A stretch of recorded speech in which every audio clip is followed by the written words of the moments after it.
On my design, the tailgut either goes for a hole, or sometimes it goes for a little notch at the back of the instrument. Now this instrument has a wider notch at the bottom so that the spacing is really good for this 7-string model.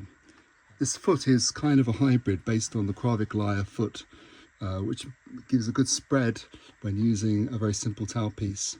The problem with spruce is that it tends to cut into one of the problems with spruce is that the tailgut will cut into the soundboard. If you're using a maple top or any other hardwood, you can probably just leave it, and I wouldn't change anything. You could just file some grooves in for the tail pieces to guide over, and it'll be fine. Or you can put some leather. You can put some leather pieces if you want. Now what I like to do is to put a strip of hardwood. In this example, I'm going to match the pegs, which are going to be boxwood on this model. So I'm going to use a piece of boxwood, and I'm going to inset it into the tail section.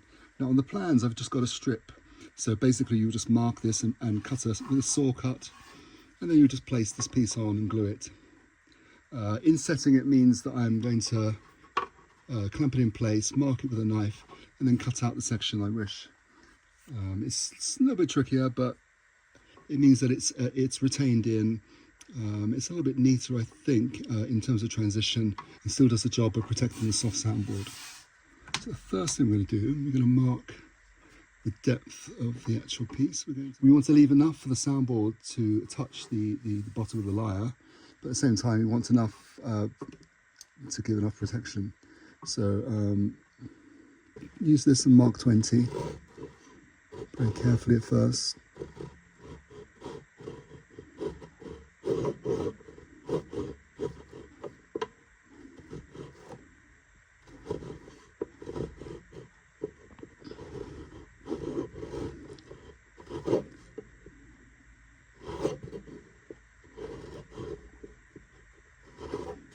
Just going to go over that with a pencil so I can see where I've gone.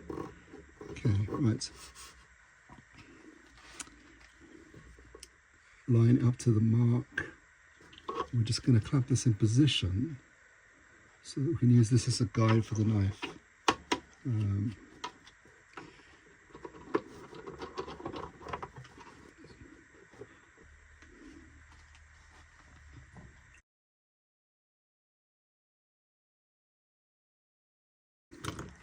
Yeah, and this is one of those instances where using a scalpel is a good idea. Very carefully, gently.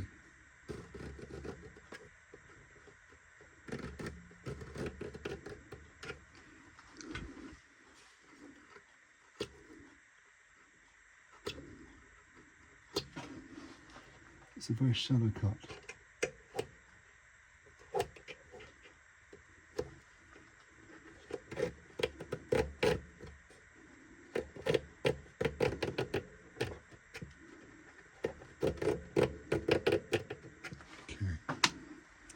Take the cut off.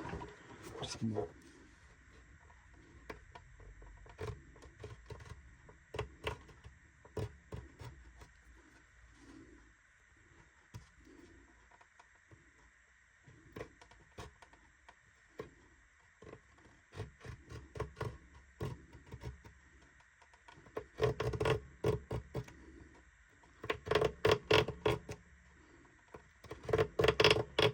It shouldn't take long to go through. That's one of the beauties of cedar wood, using a very sharp brand new craft blade. Again here, just use the knife to chop this. It's going to follow the line of the grain at this point, so this is going to come along quite easily. Just take a lot of care. The only problem we have is the registration stick, but this will cut off easily. You can hear it cutting into the grain.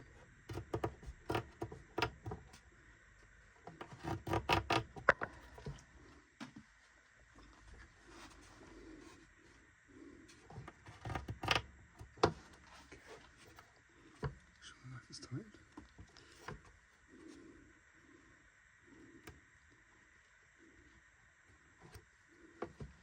Okay.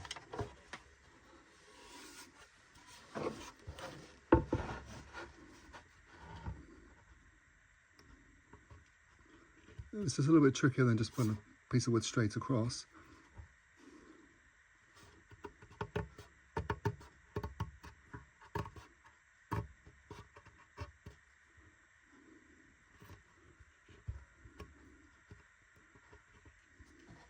Just cutting into the end.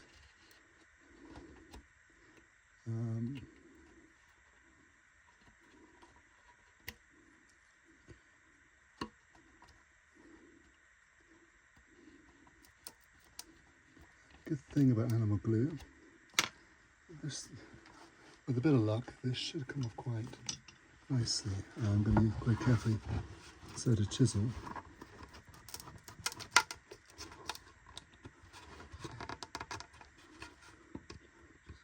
To loosen this just carefully. You see the registration pin makes it a bit stickier.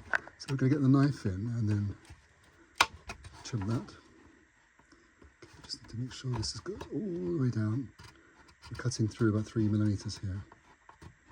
Take your time.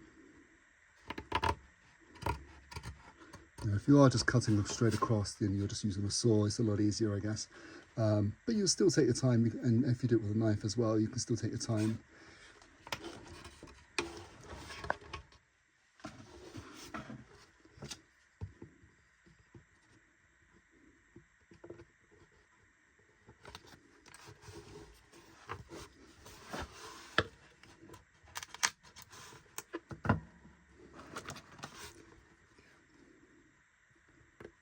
Sure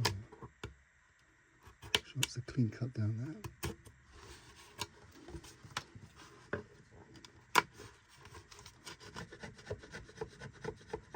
It's one of the nice things about animal glue. It makes cleanup quite easy. It's just we're using animal glue to put the next piece in.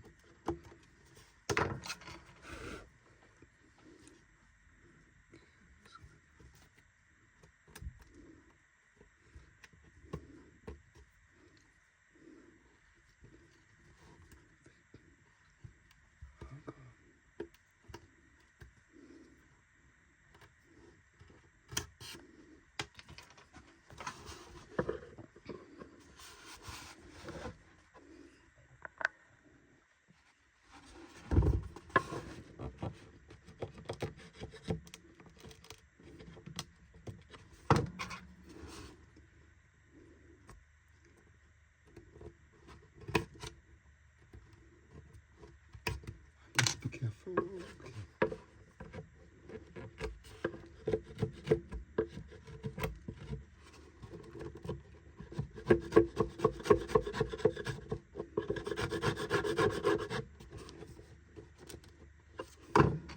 Just this final bit here. Works to use a spot lamp to change the shadowing here so you can see what you're doing better.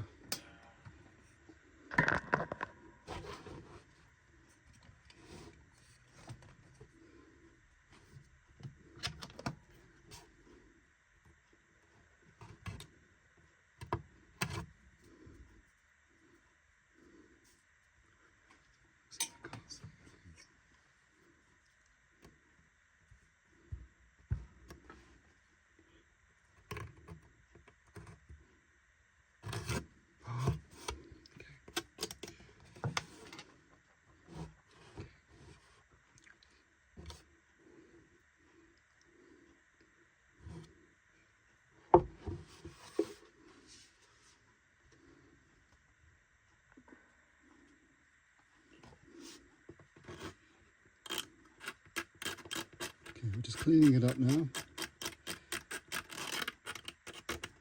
I'm sure it'll be nice. The good thing about animal glue, as I said,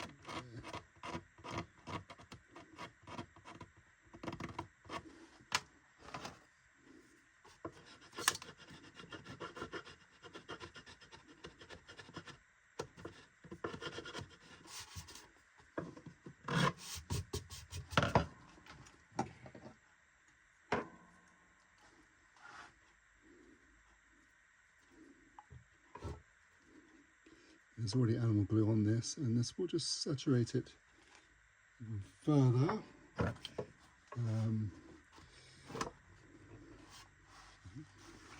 Show you a couple of clamps for this.